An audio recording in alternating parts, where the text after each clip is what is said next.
The sky was gray over the sleepy town of Rockland Heights, a place known for its clean streets, quiet neighborhoods, and wealthy residents who liked their privacy. On the edge of this town, behind tall iron gates and manicured hedges, stood a large white mansion belonging to Vincent Hale, tech millionaire who had made his fortune designing smart home security systems. Vincent was only 38, unmarried, with no children or close family. He lived alone in that mansion, surrounded by everything money could buy, but not much else. On a cold Thursday evening in November, Vincent returned home after a long day of meetings.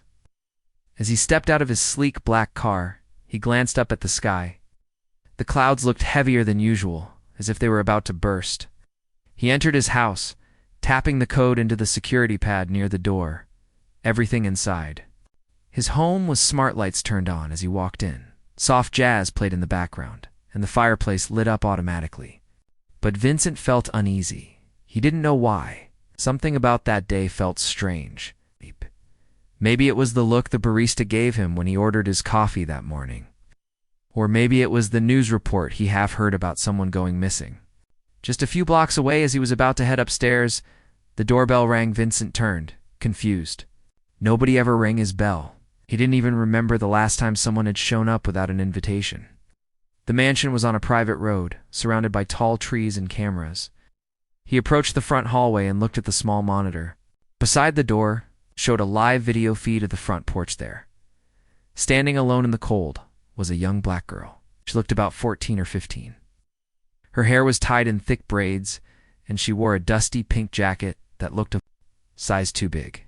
Her eyes were wide and filled with worry. She wasn't carrying anything. No bag, no phone. Vincent pressed the intercom button. "Can I help you?" She leaned close to the camera. "Please, don't open that door," she said, her voice trembling. Vincent blinked. "Excuse me? I know this sounds crazy, but whatever you do, please don't open that door," she repeated, looking over her shoulder like she expected something or someone to appear. He frowned. Was this some kind of prank? "You need help? Are you lost?" "No, I'm not lost. I came to warn you. I saw something. Something that's following you. It's not human," she said in a whisper. Vincent's patience began to wear thin. "Listen, if you need help, I can call someone. But if this is a joke, I'm not joking," she cried. Just wait. Don't open the door. Not tonight." He paused. There was something in her voice. It didn't sound like a prank. It sounded like real fear, real urgency. He stepped back and stared at the screen again. The girl looked up at the camera and whispered, "They want you to open the door. That's how they get in." Vincent muttered. Then the screen went black. "What the?" He tapped the monitor. Nothing. The power hadn't gone out. Everything else in the house was working. He walked over to a different control panel, one that showed every camera on the property. Every feed was dead. No signal. That had never happened before. Vincent's heart started to race. He picked up his phone to check the security app. Camera. "Connection lost," it said. He stood there for a moment, gripping the phone tightly. Then came the knock. Not the doorbell. Knock. Soft, measured, not rushed. He walked slowly to the door, then stopped.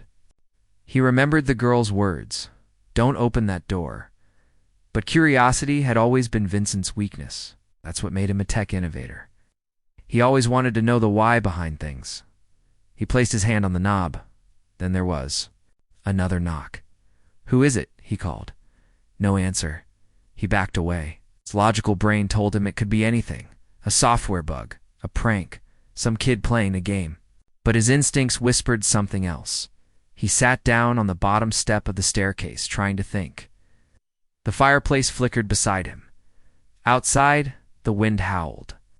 The lights inside the house flickered for just a moment, and then came the whisper. He didn't hear it with his ears. He felt it like a thought pressed into his skull. "Let me in." He jumped up. That voice hadn't come from outside. It came from inside his mind. He ran upstairs to the security control room. He'd back up. Systems. He checked the circuit boards. Everything looked normal, yet nothing was working. He couldn't even connect to the internet as he sat in the chair, trying to decide what to do. He looked at the monitor again and gasped. The feed was back, but what he saw on the screen made his blood run cold. It was his front porch. The girl was gone. Standing in her place was a man. No, not quite a man. Tall, too tall. His arms were longer than they should have been. He wore a black suit, and his skin looked pale and stretched tight over sharp bones. His eyes were hollow. He smiled at the camera. Then he raised one long finger and pointed directly at Vincent through the camera, through the screen, as if he knew exactly where Vincent was sitting. Vincent fell back in his chair. He had to call the police. The landline on the wall? No dial tone. He grabbed his phone. No service. Panic swelled in his chest. He sprinted downstairs again. He wanted to run out the back door, but something inside him screamed, "Don't." He turned to the front door again. The camera feed was showing live footage on a small screen nearby. The man was gone, but the girl was back. She stood there, eyes wide, looking straight into the lens. She whispered, "He's trying to trick you." Vincent leaned closer. She added, "Don't open the door, no matter what. Not even if it's someone you know." He opened his mouth to speak, but she was gone again. Then the doorbell rang once more. He didn't move. This time, a voice followed. "Vincent, it's me, Liam." Vincent froze.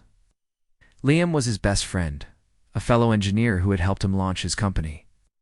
But Liam was on a trip in London. He wasn't supposed to be back until next week. "Liam?" Vincent asked hesitantly. "Yeah. Man, my flight came early. Let me in." Vincent moved closer to the door. That sounded like Liam. Exactly like him. "Say something only Liam would know," Vincent said. There was a pause. Then, "You remember the night we crashed your dad's car when we were 15? You made me swear not to tell anyone?" Vincent's stomach turned. That was true. He reached for the knob. Then he heard it again. That whisper, "Let me in." This time, he realized Liam hadn't spoken out loud. The memory had been pulled from his mind. It wasn't Liam outside. He backed away from the door like it had burst into flames. "No," he said aloud, "not letting you in." The voice behind the door dropped its disguise. It became deep, inhuman. "You can't hide behind wood and locks forever." Vincent turned and ran into his panic room, a hidden vault built beneath the house. He slammed the steel door shut and activated the backup generator. Up with a soft white glow, small monitor blinked to life, showing the exterior cameras. Again, nothing. The porch was empty. He sat in the panic room for hours, watching, listening, waiting. Then, just before dawn, the cameras flickered and the girl appeared once more. This time, she looked calm. She smiled softly and said, "You made it." Vincent blinked in confusion. "What? What was that thing?" She looked into the camera and replied, "They come for the curious. The ones who always want to know what's behind the door. That's how they get in." "Are you?" he asked. "I was like you once," she said quietly. "But I opened the door." And then she was gone. When the sun rose, everything returned to normal. The power came back. The phone worked. The cameras were fully functional.